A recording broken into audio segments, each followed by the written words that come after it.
ಜೀವ ಇದು ಭಯಾನೇ ಆಗ್ತಾ ಇದೆ ಕಣೋ. ಅಮ್ಮ ಗಾಬರಿ ಆಗೋಂಥದ್ದು ಏನೂ ಇಲ್ಲ. ಒಂದು ಸಣ್ಣ ಪಾರ್ಟಿ ಇದೆ ಅಷ್ಟೇ. ಪಾರ್ಟಿನ? ಏನು ಅದು? ಯಾರು ಗೆಸ್ ಮಾಡ್ತೀರಾ?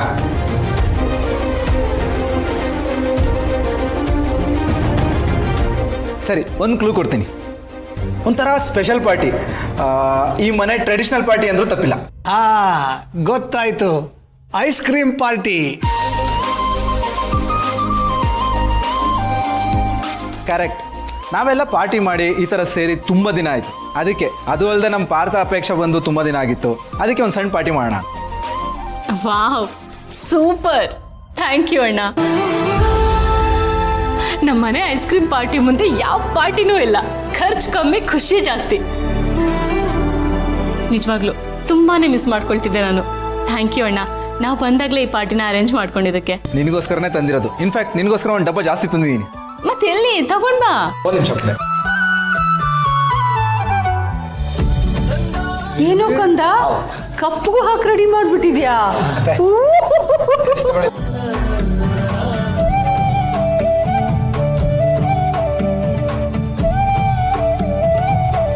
ಬಾಬಾ, ಚಿಯರ್ಸ್.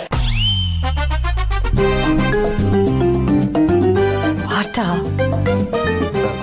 ಅತ್ತೆ ಪಾರ್ಟಿ ಅಂತ ಹೇಳಿದ್ರಲ್ಲ, ಅದಕ್ಕೆ ಚೇರ್ಸ್ ಅಂತ ಹೇಳಿದೆ. ಅದಕ್ಕೆ ಯಾಕೆ ಅಷ್ಟೊಂದು ತಲೆ ಕೆಡಿಸ್ಕೋಬೇಕು? Ice cream party means ice cream cheers.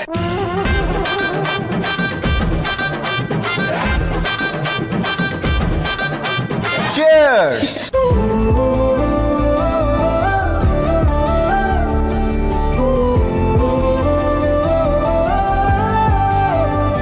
ಜೀವ,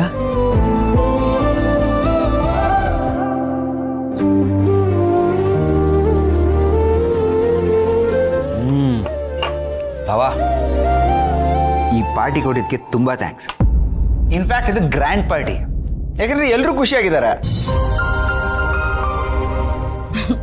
ಅದ್ರಲ್ಲೂ ಅಣ್ಣ ಮೊದ್ಲಿನ ತರ ಆಗಿರೋ ಖುಷಿನೂ ಇದ್ರಲ್ಲಿ ಆಡ್ ಆಗಿದೆ.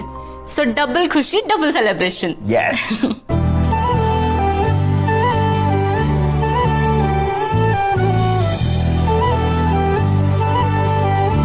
ಅಪ್ಪ, ಅಮ್ಮ, ಮಹಿ, ನಿಮ್ಮೆಲ್ರಿಗೂ ತುಂಬಾ ನೋವು ಕೊಟ್ಬಿಟ್ಟೆ. ನನಗೆ ಕ್ಷಮಿಸ್ತೀರಾ? ಏನೋ ಕೆಟ್ಟ ಸಮಯ, ಹೀಗೆಲ್ಲ ಆಗೋಗ್ಬಿಡ್ತು. ದಯವಿಟ್ಟು ನನಗೆ ಕ್ಷಮಿಸ್ಬಿಡಿ. ಬರೀ ಏನೇ ನೋಡೋಕೆ ವಯ್ಯಾರವಾಗಿದ್ಯಾ, ಅಂದ ಚಂದವಾಗಿದ್ಯಾ ಅಂತ ಈ ಅಂದ ಚಂದನ ಇಟ್ಕೊಂಡು ಕಂಡೋರ್ ಗಂಡಂಗೆ ಗಾಳ ಹಾಕ್ತಾ ಇದ್ಯಾ? ಒಂದ್ ಮಾತ್ ತಿಳ್ಕ, ನಿನ್ನ ಸುಂದರವಾದ ಮಕ ಐತಲ್ಲ, ಅದಕ್ಕೆ ಒಂದೇ ಒಂದು ಕುರುಪ ಹಾಕಿದ್ರು ಯಾವನ್ನೇನು ಮೂಸಕ್ಕಿಲ್ಲ. ಈ ಅಂದ ಚಂದ ಬೆಳಗು ಬಿಣ್ಣಣ ಎಲ್ಲ ವಯಸ್ಸಿರೋವರೆಗೂ ಅಷ್ಟೇ, ಅದಕ್ಕೆ ಆಯಸ್ ಕಮ್ಮಿ. ಕೊನೆವರೆಗೂ ಉಳಿಯೋದು ಒಳ್ಳೆ ಗುಣ ಮಾತ್ರ. ಅಂದ ಅನ್ನೋದು ಮಖದಲ್ಲಿರಲ್ಲ, ಚರ್ಮದಲ್ಲಿರಲ್ಲ, ಹಾಕೊಳ್ಳೋ ಬಟ್ಟೆಲಿ ಮಾಡ್ಕೊಳ್ಳೋ ಮೇಕಪ್ ಅಲ್ಲಿ ಇರಲ್ಲ, ಮನ್ಸಲ್ಲಿರ್ತದೆ. ದಿಯಾ ಅಂತ ಹೆಸರಿಟ್ಕೊಂಡು ಕಂಡೋರ್ ಮನೆ ದೀಪನ ಆರ್ಸಕ್ ನೋಡ್ತಾ ಇದ್ಯಾ? ಎದ್ದೇಳೆ ಮೇಲೆ. ಆಚೆ ಮದ್ವೆ ಆಗದೆ ಇರೋರು ಕೋಟಿ ಒಂದು ಜನ ಹುಡುಗರು ಅವ್ರೆ. ಅವ್ರನ್ನೆಲ್ಲ ಬಿಟ್ಟು ನನ್ನ ಗಂಡನೇ ಬೇಕಿತ್ತ ನಿನಗೆ? ನಿನ್ ಜನ್ಮಕ್ಕೆ ಕೊನೆ ಅವಕಾಶ ಕೊಡ್ತೀವ್ನಿ, ತಿತ್ಕೊಂಡ್ರೆ ಸರಿ. ಮತ್ತೇನಾರ ಬಾಲ ಬಿಚ್ಚಿ ನನ್ನ ಗಂಡನ ಹಿಂದೆ ಬಂದ್ಯೋ, ಬಿಡಿಸ್ಬಿಡ್ತೀನಿ. ಈಗ ಬರೀ ಪೊರ್ಕೆ ಸೇವೆ ಮಾಡಿದೀನಿ, ಆಮೇಲೆ ಮೆಟ್ನ ಹೊಡಿತೀನಿ.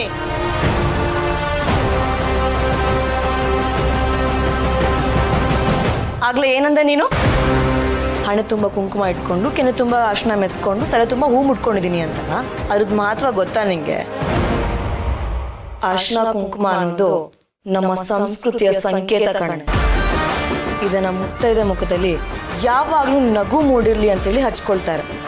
ಹಾಗೇನೆ ಸುಮಂಗಲ್ಯ ಕಾಣೋದು ಇದನ್ನೆಲ್ಲ ಹಚ್ಕೊಂಡಾಗ ಮಾತ್ರ.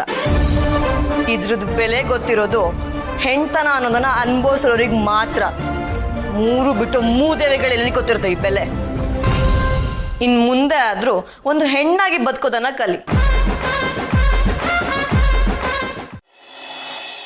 ಮತ್ತೆ ಇನ್ನೊಂದು ಏನಿರ್ತದೆ, ಯಾರು ನೀವು? ನಾವು ಇಡಿ ಡಿಪಾರ್ಟ್ಮೆಂಟಿಂದ ಬಂದಿದ್ದೀವಿ.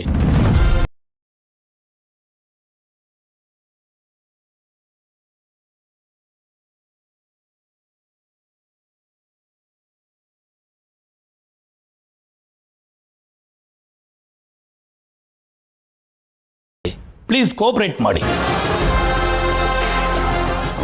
ಓಕೆ ಸರ್ ನಾನು ಫೋನ್ ಮಾಡ್ಬಿಡ್ತಾ. ಸರಿ ಸರ್, ಅದಕ್ಕೆಲ್ಲ ಅವಕಾಶ ಇರಲ್ಲ. ಮೊದಲು ನಮ್ಮ ಎನ್ಕ್ವೈರಿ ಮುಗಿಬೇಕು. ಅಲ್ಲಿವರೆಗೂ ನಿಮ್ಮ ಫೋನ್ ನಮ್ಮ ಹತ್ರನೇ ಇರುತ್ತೆ. ಫೋನ್ ಕೊಡಮ್ಮ.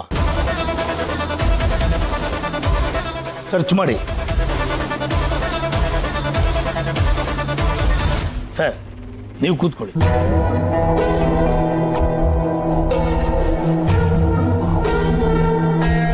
ಸರ್,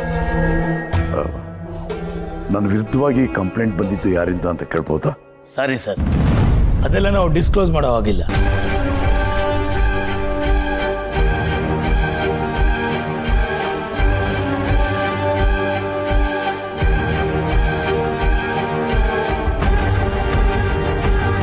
ಓಪನ್ ಮಾಡ್ರಿ. ಓಹೋ, ತುಂಬಾನೇ ಹಣ ಇಟ್ಟಿದ್ದೀರಾ? ಎಲ್ಲಿಂದ ಬಂತು ಈ ಹಣ ಎಲ್ಲ ನಿಮಗೆ?